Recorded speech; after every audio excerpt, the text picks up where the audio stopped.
그의 침실에서 시신이 된 라파엘로와 라파엘로의 머리맡에 놓여져 있었던 이 그림을 보았던 조르조 바사리는 이 그림이야말로 가장 아름답고 위대한 작품이다라고 칭송하였었고요. 누구든 이 광경을 본 사람은 영혼에서부터 터져 나오는 슬픔에 절규할 것이다 라고 이야기하였습니다.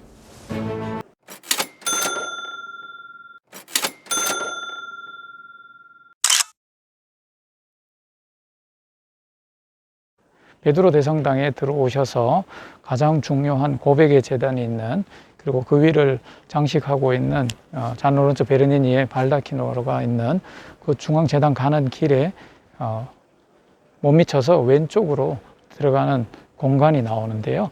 여기에는 바로 라파엘로의 마지막 유작인 그리스도의 변모라고 하는 그림을 모자이크로 모사한 작품이 있는 제단입니다.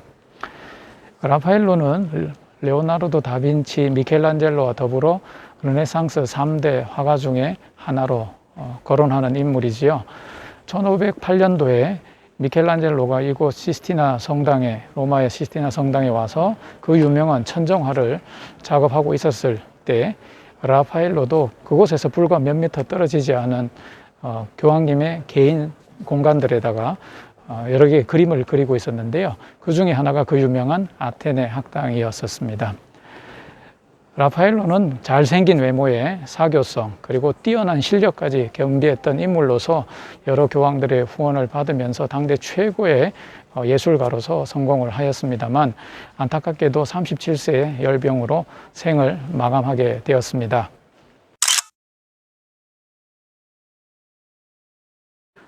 이 작품은 1516년 당시 교황 레오 10세의 조카이면서 후에 클레멘테 7세라고 하는 교황이 되게 될 줄리오 데 메디치 추기경이 자신이 새로 부임하게 될 프랑스의 나르봉 대성당을 위하여 라파엘로에게 의뢰한 작품입니다.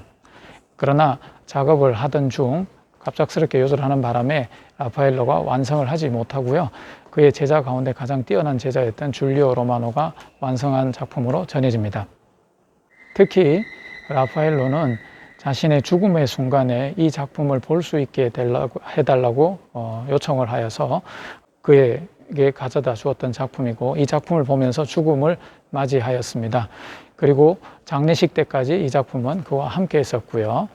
이후 이곳 베드로 성당 근처에 있는 자니골로 언덕에 몬토리오의 성 베드로라고 하는 성당에 기증이 되었다가 그곳에 1797년도까지 머물러 있었습니다. 그러다가 나폴레옹에 의해서 프랑스로 약탈이 되게 되고요. 이후 나폴레옹이 몰락한 이후에 다시 로마로 가지고 와서 현재는 바티칸 박물관 내에 미술관에 보관이 되어 있으며, 지금 보시는 작품은 19세기 때 모사한 모자이크 작품입니다.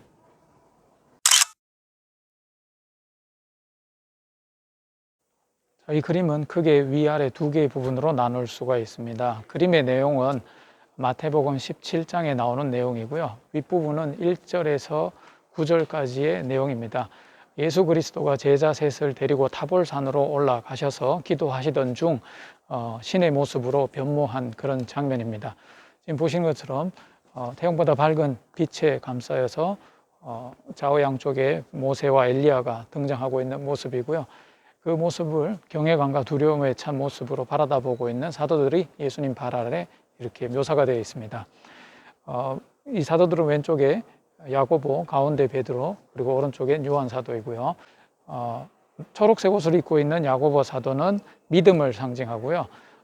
노란색을 입은 이 베드로 사도는 소망을 상징하고, 붉은색 계열의 옷을 입고 있는 요한 사도의 이 색깔은 사랑을 상징합니다. 그리고 아래쪽에는 여러 인물들이 아주 복잡하게 다양한 동작을 하고 있는 모습인데요. 마태복음 17장 14절에서 21절에 나오는 내용입니다. 악령에 의해 간질병이 든 아이를 부모들이 사도들에게 데리고 와서 도움을 청하고 있습니다만, 결국 사도들은 아무도 해결해 주지 못하게 되고, 나중에 예수님이 오셔서 직접 이 아이로부터 악령을 쫓아내게 되지요. 이 모습을 보았던 사도들이 왜 우리는 그렇게 하지 못했는가라고 궁금해하자 예수님께서 겨자씨 한 알만큼의 믿음만 있다면 무엇이든지 이룰 수 있다라며 제자들이 믿음이 약한 자조들을 나무라는 그런 내용입니다. 이 그림 맨 오른쪽 앞쪽에는 이 그림의 내용이 되는 마테오 복음사가가 등장하고 있고요.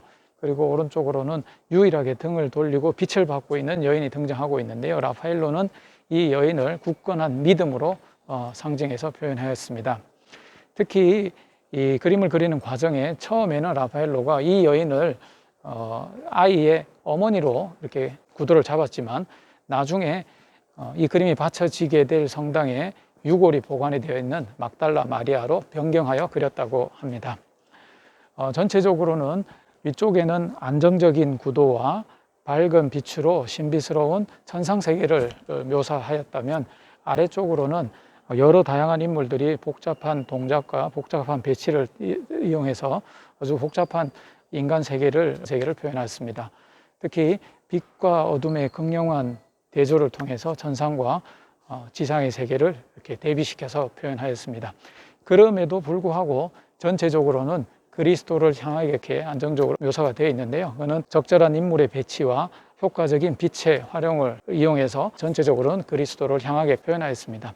당시 최고의 그의 걸작품으로 평가받는 작품이면서 나중에 등장하게 될 바로크 회화의 시작을 알리는 중요한 작품으로 평가합니다.